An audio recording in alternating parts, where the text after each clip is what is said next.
Fala galera, mais um de cara pro Duque, sensacional, vamos evoluindo, trabalho intenso, podcast, videocast, Conexão Cast. E aí, eu tenho uns vícios de linguagem que eu falo e aí, sensacional, né galera, mas vamos pra cima. E aí, eu tô com duas feras, uma eu já entrevistei, a outra eu busquei, marido e mulher, da área de educação. Gente, como é importante a educação, como é importante o podcast, que você assista até o final para entender tudo que é falado aqui, tirar suas dúvidas, reflexões e tudo mais. E eu estou hoje com a Irene. Obrigada, e o Laílson. Prazer imenso estar com você. Meus queridos, cara, como é bom. Eu me sinto num prêmio de Oscar. Porque assim... Vida de aeroporto, vida de palestra, né? E vocês estão aqui. Então, claro, é uma honra abrir essa agenda para você. É uma delícia. Quer trazer ela, né? Da última vez você já fez, né?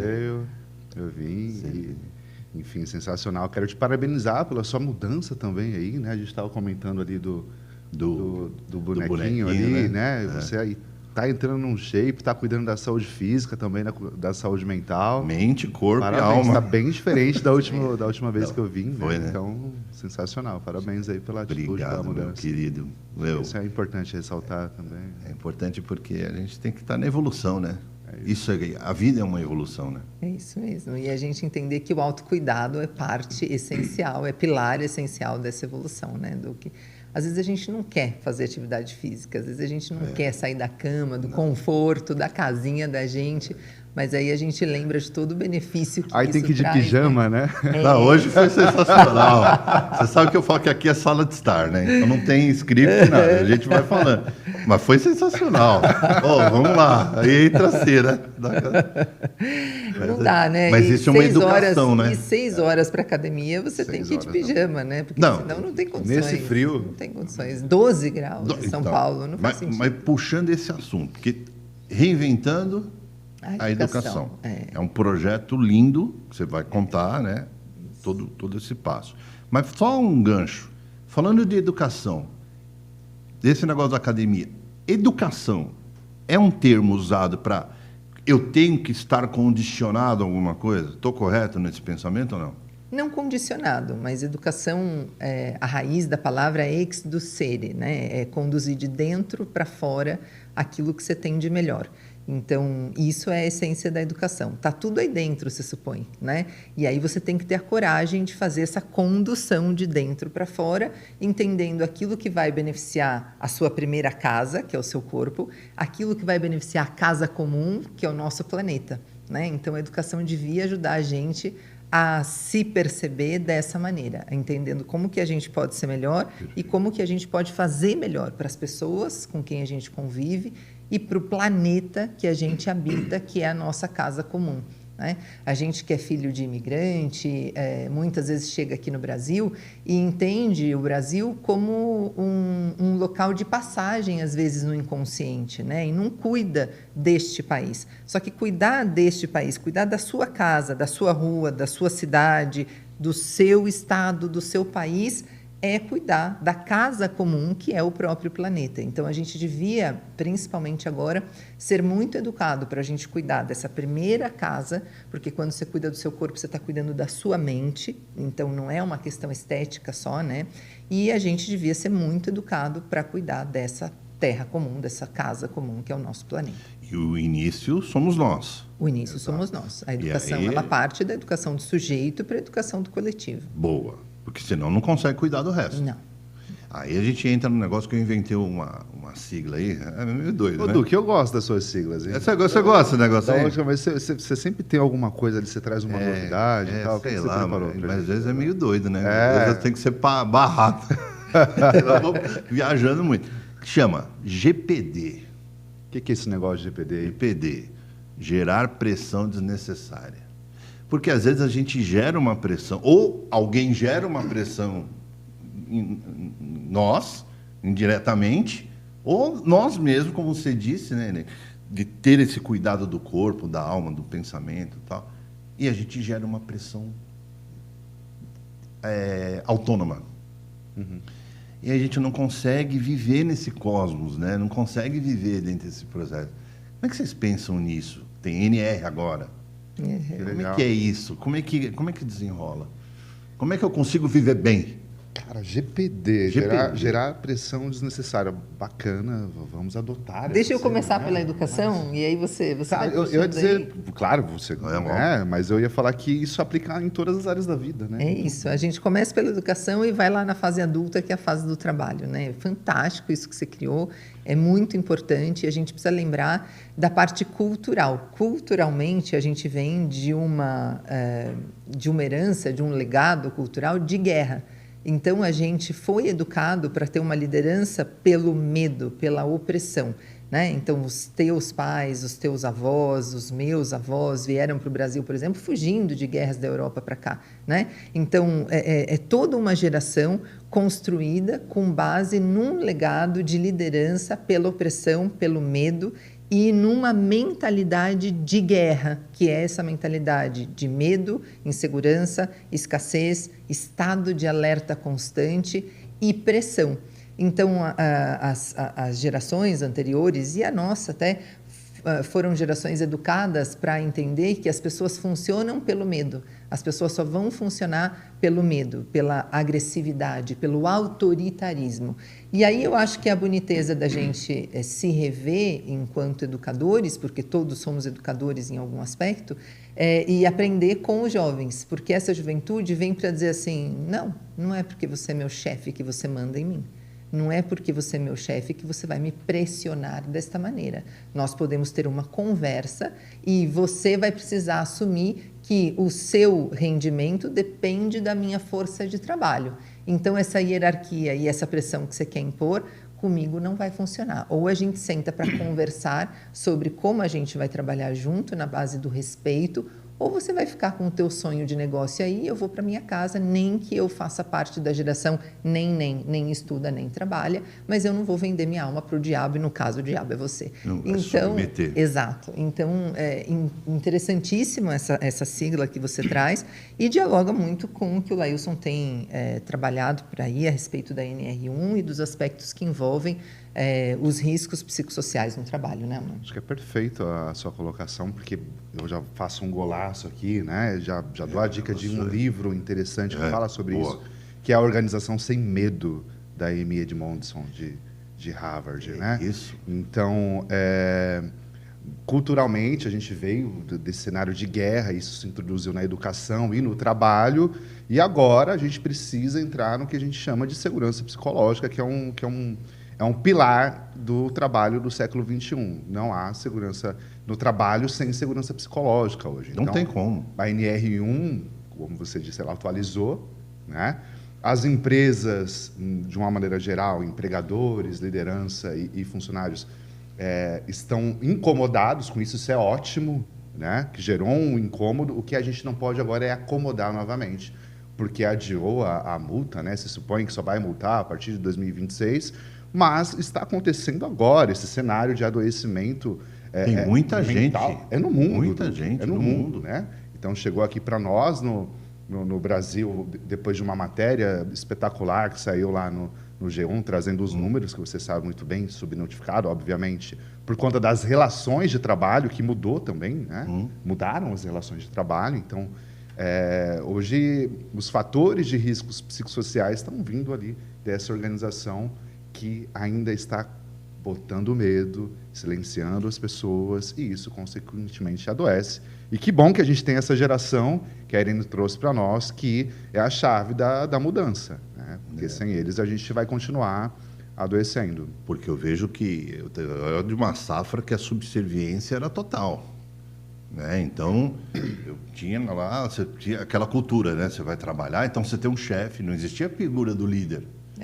Não existia a figura do cara parceiro, do incentivador, do motivacional. Existia lá, era o chefe e o empregado. E já existia doença lá de ansiedade ou síndrome do pânico.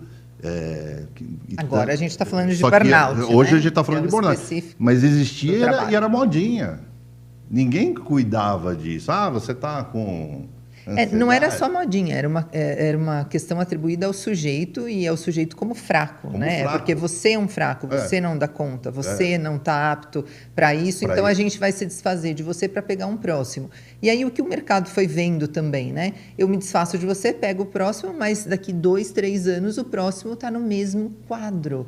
Então já começaram até a estabelecer dentro das políticas de RH que alguns cargos só vão ser ocupados por 5 anos, por exemplo, porque depois temos que oxigenar a área. Não, depois precisamos admitir que adoecemos a pessoa e a pessoa foi convidada, foi promovida ao mercado porque ela já não tinha cérebro para funcionar, né? Então, isso é uma crueldade. Mas quando eu fundei o grupo Reinventando a Educação, e antes de fundá-lo, eu já dava formações e me dedicava à educação corporativa e educação escolar. Aos 20 e poucos anos, me dedicando à educação corporativa, eu chegava na empresa com uma visão um pouco romantizada a respeito do desenvolvimento humano, dizendo, gente, nós somos humanos, nós precisamos nos cuidar, nós precisamos cuidar do coleguinha do lado, nós não podemos massacrar as pessoas dessa maneira e tal, e vinha com todo um conhecimento de comunicação não violenta. Eu também sou yoga terapeuta e praticante de yoga e meditação há bastante tempo e tal, vinha com todo esse conhecimento e riam de mim, obviamente, né? Então, hoje, um pouco menos romântica e um pouco menos ingênua, quando a gente entra com as nossas marcas, a Reinventando a Educação e a Com Cuidado, que é a marca que cuida especificamente de desenvolvimento de líderes no mundo corporativo, a gente entra falando de dinheiro e dizendo assim, você não cuida das pessoas e você está perdendo dinheiro. Quando você perde um colaborador, vai junto com ele toda a cultura da sua empresa. Total. E quando você admite um colaborador novo, você precisa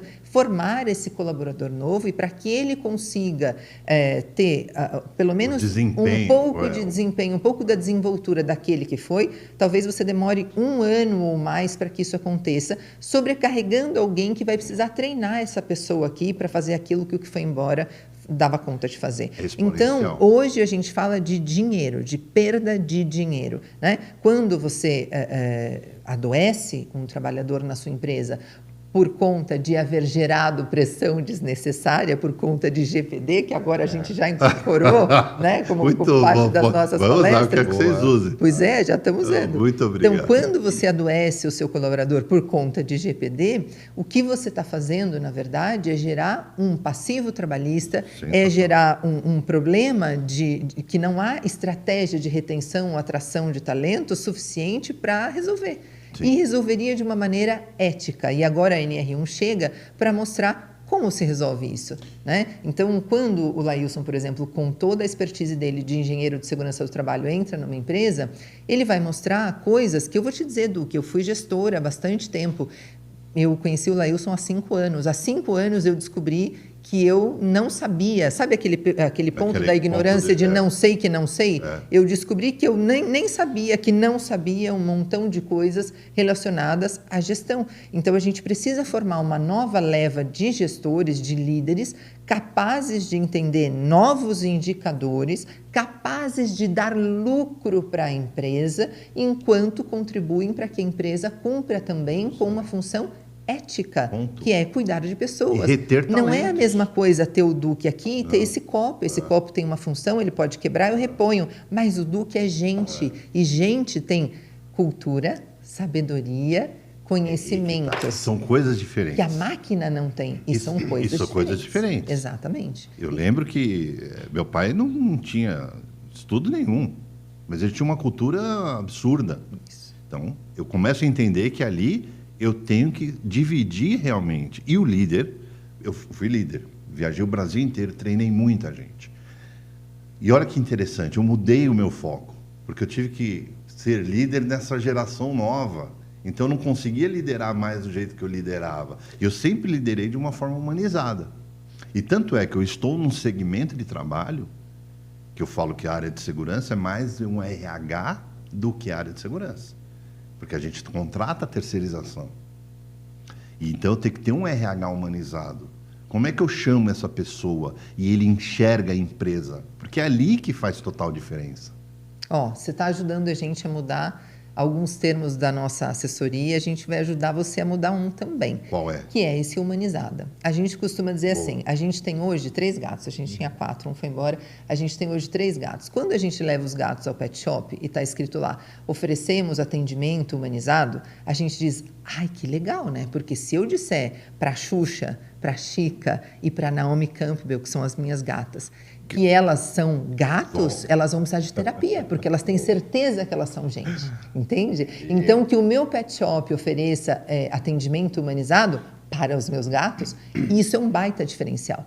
Mas que qualquer coisa relacionada ao humano ache que oferecer qualquer coisa humanizada é um diferencial, é um erro, né, Duque? Vamos pensar?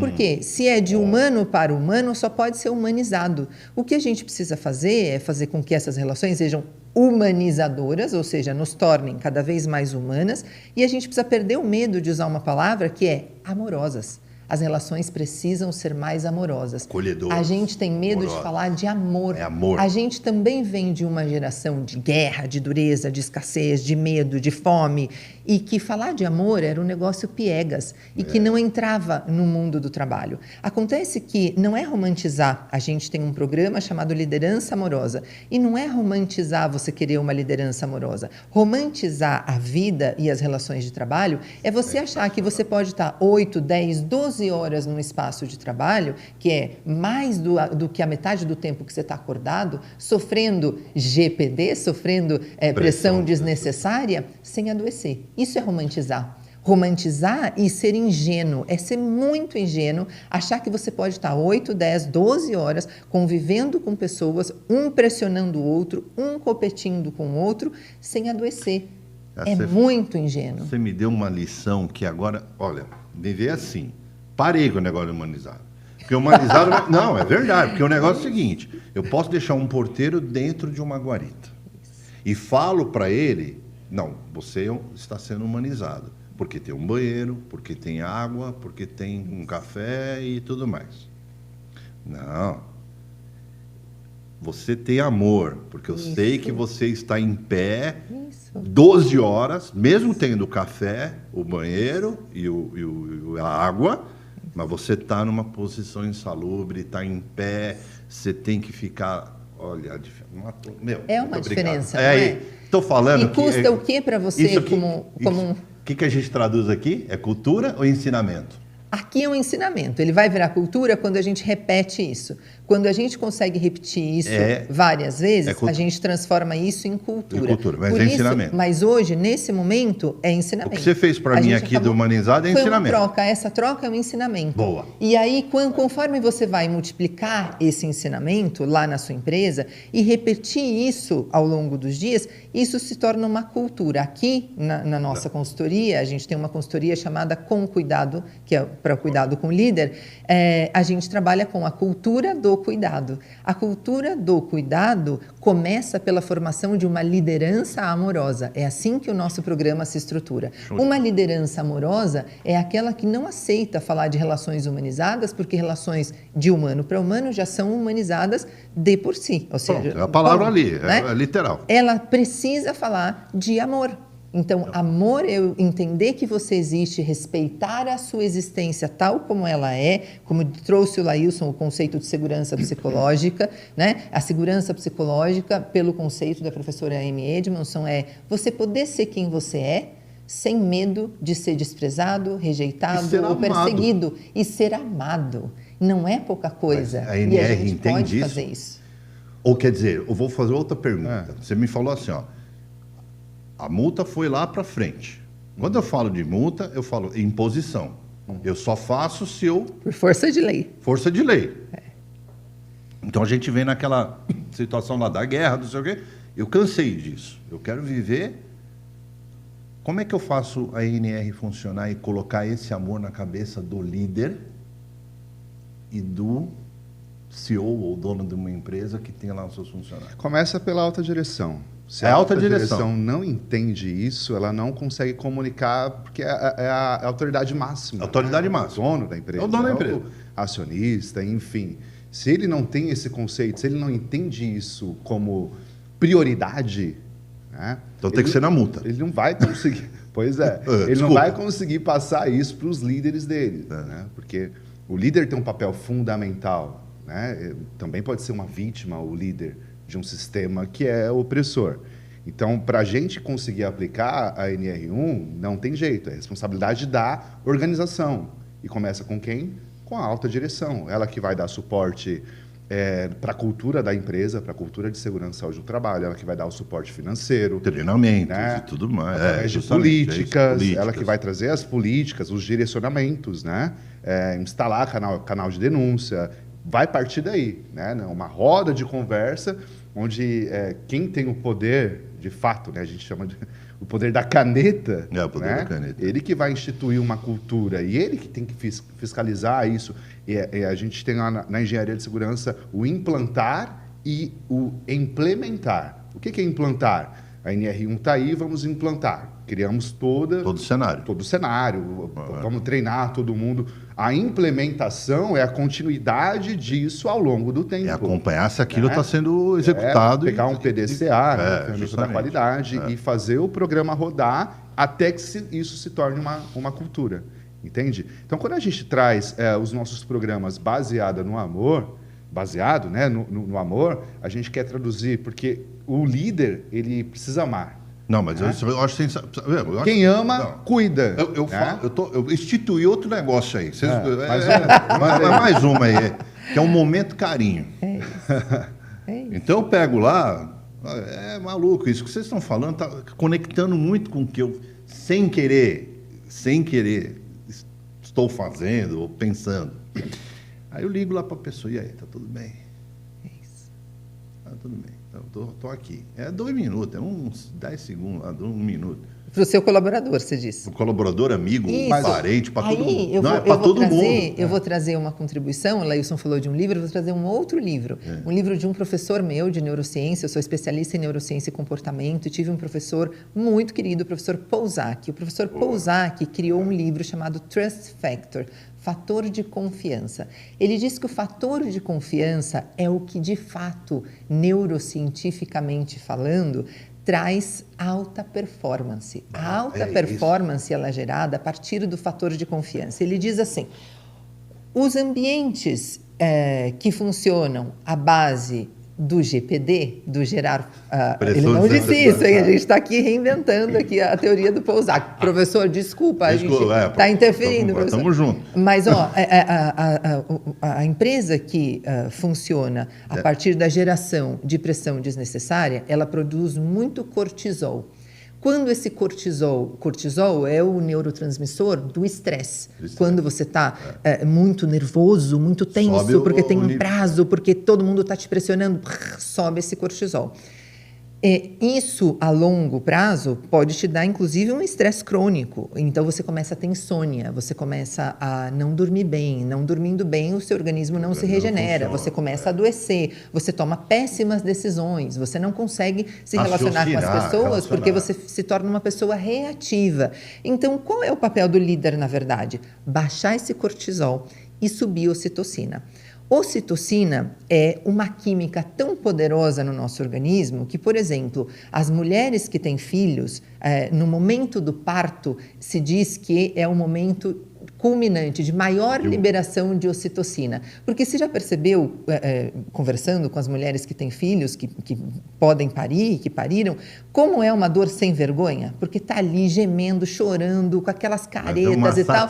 E depois que pegou o bebê no colo, parece que passou 30 segundos ali, ela está sorrindo, ela está entregue, está abraçando aquele bebê. Acabou tudo. E fluiu, e acabou, ela até esqueceu o que está acontecendo ali embaixo. Não, acabou, já. E isso é a ocitocina que está fazendo com ela. Então, ela consegue passar pela dor do parto, querendo parir de novo, muitas vezes tem 1, 2, 3 filhos, inclusive, né? Por isso que é uma dor sem vergonha.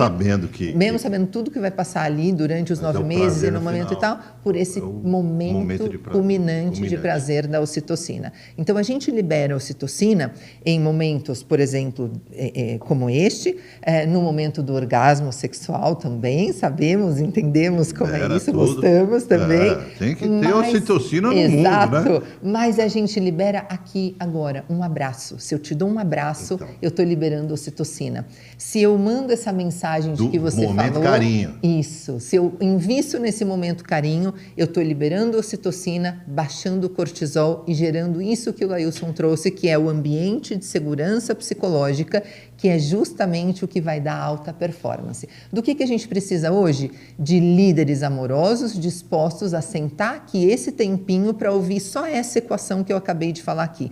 Como que as pessoas estão? No automático. Entrando, saindo, querendo números, dados frios e não sei o quê, e dados do imediatismo. Quando a gente fala de uma liderança amorosa, a gente não está falando de uma corrida de 100 metros, a gente está falando de uma maratona, da sua empresa ser sustentável a longo prazo, porque não é possível que você tenha criado uma empresa e que você acha que em 2, 3 anos você pode se desfazer dela. Não. Você quer que aquele sonho renda, perpetue, que é o seu legado, é o seu nome, legado, não é? Então, para que isso seja assim, é importantíssimo a gente investir em liderança amorosa, em cultura do cuidado, e nesses momentos de carinho. A gente vai incorporar isso também. Esse momento de carinho, essa ocitocina aí é liberada por mim, para mim, e para o outro. E para o outro. Claro. Porque às vezes eu ligo lá, você está bem.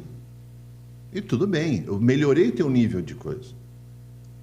E às vezes você não está legal. Então foi para um lado. É aleatório. Então eu pego e aí eu comecei. Olha que louco isso. Eu comecei a ter o retorno, receber o momento carinho. Porque quando a gente fala de educação e de cultura, sabedoria e tudo mais, eu vou num ponto do bem, tá? É uma palavra que eu vou falar, mas eu quero... Ela tem duas conotações. Mas a conotação que eu vou usar é a do bem. Formador de opinião. Então, quando eu vou formar a opinião do bem, quando eu entro como uma liderança, um dono de uma empresa que tem que formar a opinião, trazer o espelho do legado dele para os seus funcionários e trazer com amor, não com humanização, certo? Eu tenho que formar opinião. Então, eu comecei a formar a opinião do bem. E eu acho que esse negócio do momento carinho é uma formação, uma geração de conexão do bem. Isso. Porque você começa a enraizar. A gente está cansado de ver as histórias o cidadão não fala bom dia. Eu estava falando com uma psicóloga ontem. Meu doutora, ele não fala bom dia, mas você já viu a vida do cara? Eu falei isso para ela. A gente tem que ver a vida do cara. Quanto tempo você investe nesse... Quanto tempo faz que você começou a investir nesse momento carinho, Du? Boa pergunta. 1 ano? Não, que? Você é louco? 8 meses. 8 meses. 8 meses, aqui, ó. Pá, direto. Então, eu pego 2, 3 pessoas no dia, 2 pessoas no outro dia, 1 pessoa no outro dia, não tem número. Para que serve o nosso cérebro? Como que você definiria a função do nosso cérebro? Nosso cérebro, vamos lá. Como é que eu defino? Eu acho que o cérebro é uma esponja, pelo amor de Deus, eu vou falar do meu jeito, não vamos, né? Uma esponja conectada a todos os sentidos que você tem do corpo e do externo, do interno e do externo. Então, tudo ali, ele vai reger o quê? O comando desses hormônios que vão conectar com os meus órgãos principais. Bom, esse é um princípio. Então, se eu estou triste, ele vai gerar um comando, e esse comando não é que o meu fígado está ruim, é que ele gerou um comando que foi lá e tentou achar uma forma de mostrar para mim que ele não está legal. Isso é o que ele faz, não é? E aí eu tenho pensamento... Por que ele faz isso? Por que ele faz isso? Porque é o meu principal órgão de vida, meu principal órgão de sobrevida. Mas para que ele serve? O cérebro? Pensar. Para tudo isso que você falou, mas principalmente, olha como é difícil, né? É o principal, a gente sabe que precisa dele, mas é difícil entender para que ele serve. E ele não você diz, o pâncreas produz insulina, é fácil o coração bombeia o sangue, mas e o cérebro? Ele faz tudo isso, ele está orquestrando tudo isso, mas a principal função dele é garantir a nossa sobrevivência. Tudo isso que você falou do cérebro é verdade e é tudo o que ele faz. E ele faz tudo isso... Mas ele deixa você vivo. Para deixar você vivo. Então, tudo o que ele faz é para te manter vivo como indivíduo e como espécie. Olha só que legal. É toda a função dele. Ele existe para te garantir a sobrevivência como indivíduo e como espécie. Então, inconscientemente, esse momento carinho que você criou, provavelmente é o seu cérebro entendendo ou te explicando que, olha só, a família biológica ela é importante, ela é muito importante, mas a sua sobrevivência não acaba quando a sua família biológica acaba. Acho que foi isso. Você precisa criar uma nova família. E sem querer, a gente terapeutizando aqui no ar, hein, gente? Fato, porque sem querer ou sem a consciência de propósito, o seu cérebro está te gerando uma segunda oportunidade de família. Para que eu possa viver. Para que você possa viver. Senão eu vou parar. Exato. Então, nem sempre a gente tem a sorte de ter família biológica para sempre, ou nem sequer em algum momento da vida. Você me contou a sua história antes da gente começar e você teve a sorte de ter uma boa família biológica. Eu não tive essa sorte. Então, esse recurso que você está usando agora, eu precisei usar desde o começo da minha vida, porque como eu não tive família biológica, eu precisei criar a minha família. Então, eu precisei ter na minha agenda sempre vários momentos carinho em que eu entregava esse carinho e essa confiança para o outro. A palavra confiança é muito bonita, é o fio que a gente tece junto, que a gente fia junto. É o meu fio com o seu fio, transformando isso aqui numa malha em que estamos interconectados. Pessoas que, como eu, não tiveram família, precisam aprender a fazer isso desde muito cedo para construir a sua própria noção de família. Pessoas que, como você, tiveram a grande sorte de ter uma família biológica, mas em algum momento da vida se viram sem essa família biológica, precisam reaprender por sobrevivência a tecer esses fios para não se sentir sozinho e se conectar com a vida. O cérebro está te ensinando a fazer isso. Ele está me ensinando, porque aí a gente volta lá para o mundo corporativo. Imagina quanta carga, um líder que vem com uma carga dessa, que não sabe administrar esse negócio, perdeu a família, igual eu. Eu podia ter pirado. Fui ladeira abaixo. A empresa te manda embora, só isso. Me manda embora porque falou, descontrolou. O cara descontrolou. Deixa eu pegar esse gancho lindo que vocês trouxeram. Que é muito agora. Bom. É assim, a gente precisa, né, falando de... tudo que a gente está falando está combinando na atualização do NR1, nos fatores de risco psicossociais. E uma das maiores... vou chamar aqui, amor, não sei se eu posso usar esse termo, mas das maiores precariedades ou deficiências do ambiente corporativo é saber ter conversas difíceis. Por exemplo, o que a empresa faz quando um colaborador morre? Qual é a política que ela tem? Como que ela... Morreu aí, o seu colega de trabalho, ele morreu. Né? Como que a gente lida com isso? Qual é o apoio, qual é o suporte, quais são as ferramentas que a gente vai utilizar de acolhimento, seja de psicólogo? Como que você lida com isso aí na sua empresa? Normalmente, o que as empresas fazem? Vida normal, vida que segue.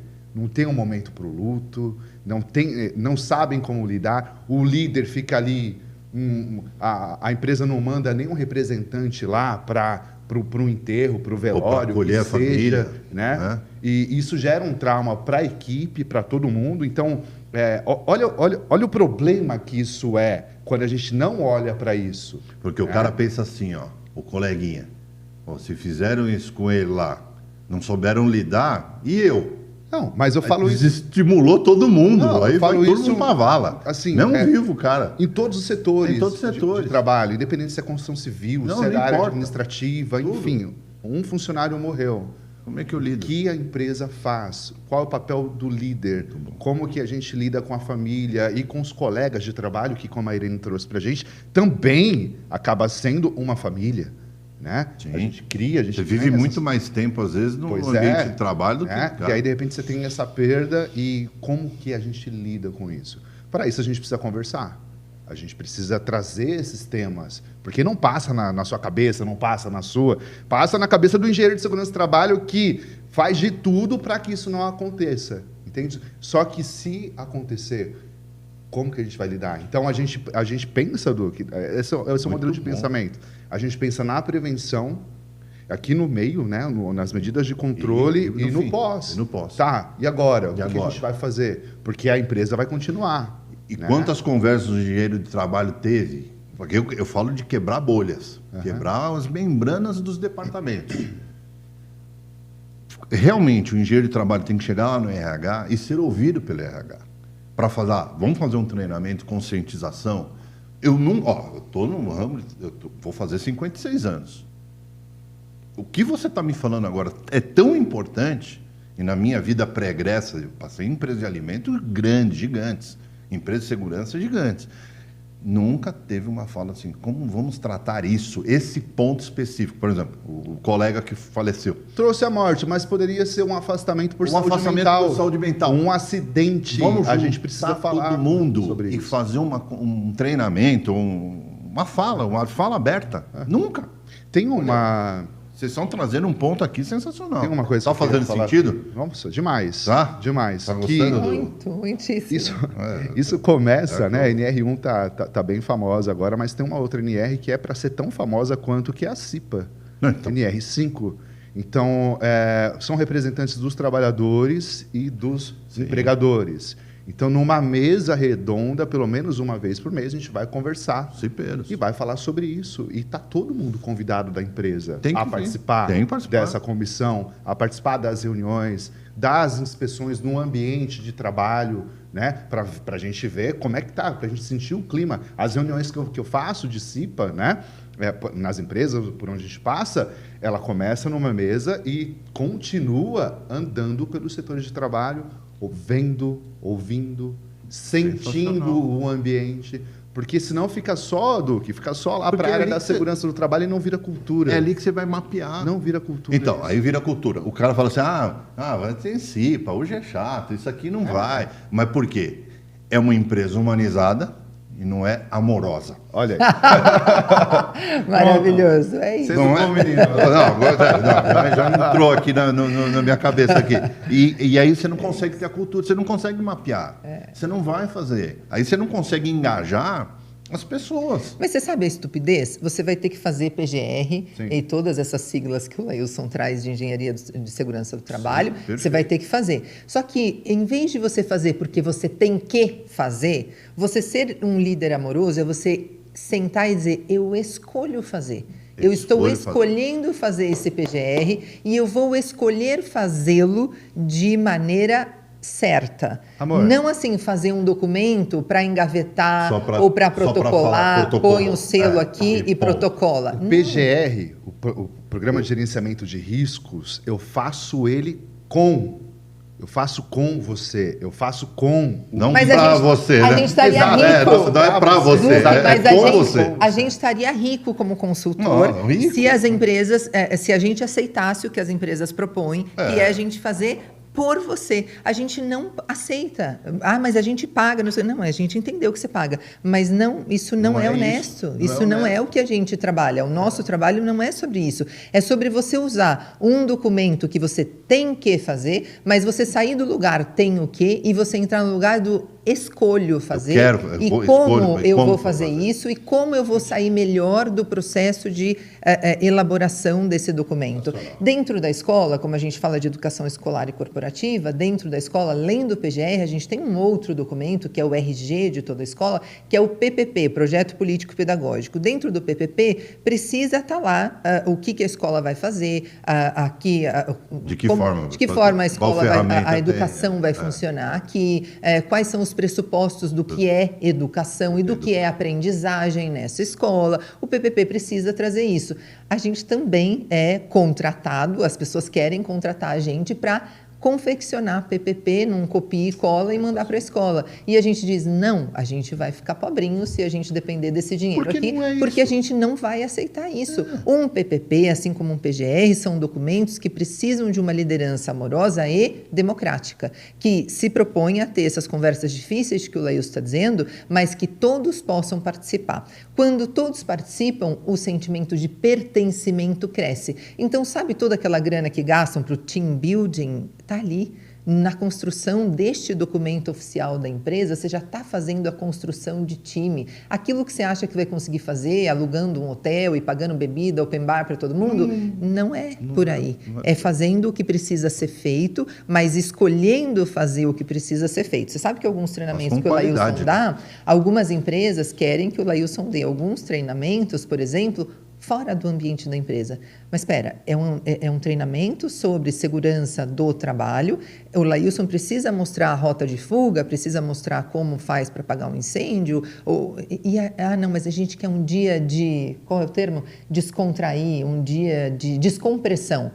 Não, mas não é comigo. Não, eu não vou fazer um dia de descompressão. Eu posso até dar uma formação fora da sua empresa, porque eu preciso botar fogo em algum lugar e você vê o fogo e apagar o fogo, mas eu preciso garantir que pelo menos uma formação seja dentro do local em que as pessoas estão. Mas as pessoas querem fazer da segurança do trabalho um dia de descompressão, descontração. Você vê? Então a gente não está na cultura daquilo que o Lailson trouxe de prevenção. A gente vai esperar dar o problema para dizer...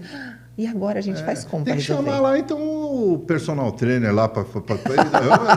É igual, você falou um negócio, é igual, vamos falar, análise de risco. Mas faz uma análise de risco para mim. Eu não posso fazer uma análise de risco Ctrl-C, Ctrl-V para um condomínio, que eu sei. Eu falo, não vou fazer, amigo. Se alguém faz, ok. Eu vou fazer personalizado, porque eu estou falando de vidas. Isso. Eu vou proteger aqui o teu ambiente, uma indústria, uma empresa, um condomínio, com esse tipo de equipamento ou profissional de mão de obra. E análise de risco mesmo, os profissionais da área da segurança do trabalho, não dá para fazer da sala, não dá para fazer da mesa. Eu preciso fazer também com em loco. Não, eu preciso escutar o líder. Sim. Né? Cadê o líder da operação aqui? Cadê quem vai executar? Cadê o trabalhador? Deixa eu escutar. Cadê o cara da ponta lá? Entende? É isso. Com todo mundo aqui. Ó, e todo mundo. Uma roda de conversa e troca de saberes. Porque eu sou engenheiro de segurança do trabalho. Isso significa que só eu sei de tudo? Claro que não. Claro que não. Eu aprendo muito com o líder, aprendo com o colaborador que está executando. E alguns insights que tem ali. E é esse o meu trabalho, é escutar todo mundo para daí, em conjunto, eu gosto da palavra que a Anny traz, tecer um documento vai ser execuível, né? Que vai ser ali para a atividade. Não um proforma aqui só para... tem aqui, estão pedindo para liberar... mas aí é só papel por papel. Pois é. Então, não é assim que a gente faz segurança no trabalho. Não é assim que a gente... eu gosto de falar que eu construo, né, como engenheiro de segurança, eu construo ambientes de trabalho seguros, saudáveis, com qualidade de vida, bem-estar, olhando para o ser humano, né? Engraçado, no tempo de corporativo, escutei muitos líderes falando que não gostam de ser humano. Eu não gosto de gente. Então, você está fazendo aqui? Não vai fazer nada. Né? E a gente que lida com gente, é um prazer a gente conversar, trocar, ensinar, né? Aprender. Essa troca ela é muito significativa e é ela que vai trazer o que a gente sempre sonha, que é uma cultura de segurança na empresa. Sem isso, a gente não vai conseguir chegar lá. Gente, esse é o nosso olhar. Muito bom. Já foi, né? Passa rápido, né? Passa. E aí eu quero que vocês façam uma consideração final. Vai, Irene. Vai, Irene. Não, amor da minha vida. Vai você, amor. Pode fazer. Aí, ó. Bom, acho que estamos num momento de mudança, né, Duque? Um momento de transformação dos ambientes de trabalho que é sensacional para todo mundo, para a alta direção, para a liderança, para os trabalhadores. Todo mundo vai ganhar muito com essa NR1, desde que ela seja implantada em conjunto, né, com muita escuta, muito afeto, muito amor, muito cuidado, para que a gente consiga transformar os ambientes corporativos, os ambientes de trabalho, em locais bons de se viver, em locais bons de se trabalhar. É assim que eu penso. Muito bom. Eu vou deixar aqui como uma reflexão a gente conseguir ser capaz de acordar todo dia disposto e predisposto a eliminar essa cultura do gerar pressão desnecessária e investir na cultura da liderança amorosa e na cultura do cuidado.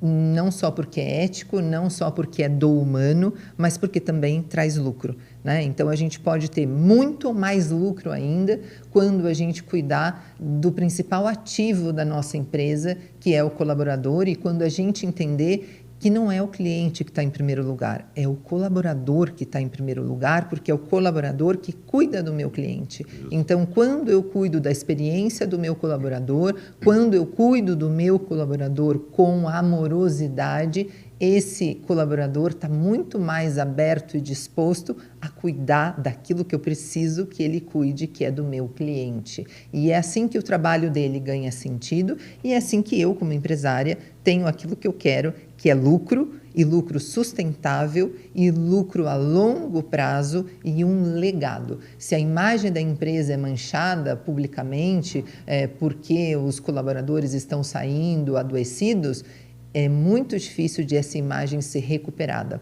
né? Então, você pode, quebrou uma máquina, você vai lá e investe e repõe, mas quebrou a imagem da sua empresa para a sociedade, é muito difícil de você conseguir recuperar. E hoje, com a democratização das redes sociais, já há inclusive redes sociais que estão investindo, canais que estão investindo em contar como que é cada empresa na parte de dentro, no contato e no cuidado com o colaborador. E eu, por exemplo, sou uma pessoa muito antenada nessas questões, Laílson também, a gente está muito antenado para não consumir produtos destas empresas, porque a gente quer consumir produtos de empresas que também tragam valores em si, né? E ainda bem, porque a gente está aprendendo com essa nova geração, essa juventude que está por aí, está ensinando a gente que mais do que consumir produtos, a gente precisa consumir valores. Então, o produto e o valor estão sempre atrelados graças a essa contribuição que a juventude tem trazido para a gente.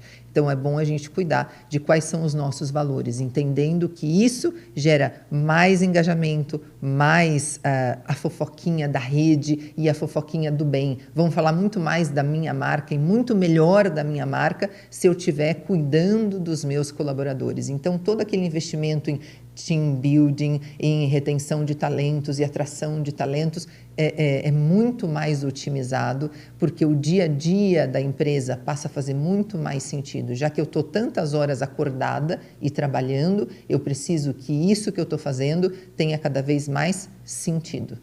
Perfeito. É sobre isso. Que aula. Sensacional. Primeiro que eu sou fã incondicional, sigo realmente. E agora sigo muito mais, né? Com mais amor. Ai, aí, ó, com mais amor que eu já tinha. Mas, vocês são sensacionais. Eu tenho, assim, eu tô realmente no êxtase. A minha dopamina lá tá... A ocitocina tá alta. Ocitocina, dopamina. A dopamina também é motivação. Motivação, mas a ocitocina tá lá no alto, mais alto grau por ter vocês tão especiais aqui. Muito obrigado. Obrigada pelo seu fazer, obrigada pelo seu fazer, obrigada pela sua contribuição, obrigada pelos espaços que você abre também para tanta gente, obrigada por a gente poder estar aqui com você. Muito obrigado mesmo, porque eu sei que é muito importante, meu. Muito obrigado. Parabéns pelo seu trabalho. Vocês são uns amores. Galera, obrigado, viu? Obrigada. Até a próxima. Aí, ó, assiste. Meu, é aula, negócio nada humanizado. Para com esse papo aí. É amor. Então, sigam. Muito conteúdo, muita palestra. Vai numa palestra, vai assistir, veja.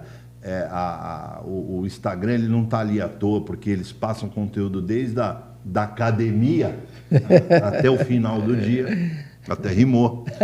E muito obrigado, gente. Então, curte lá, nos Irene sigam. Reis, Laílson Lima, Irene Reis, Laílson Lima, siga a gente gente tem muito para conversar por aí. Muito obrigado, viu, gente? Obrigada, gente. Galera, me despeço do meu jeito, um abraço.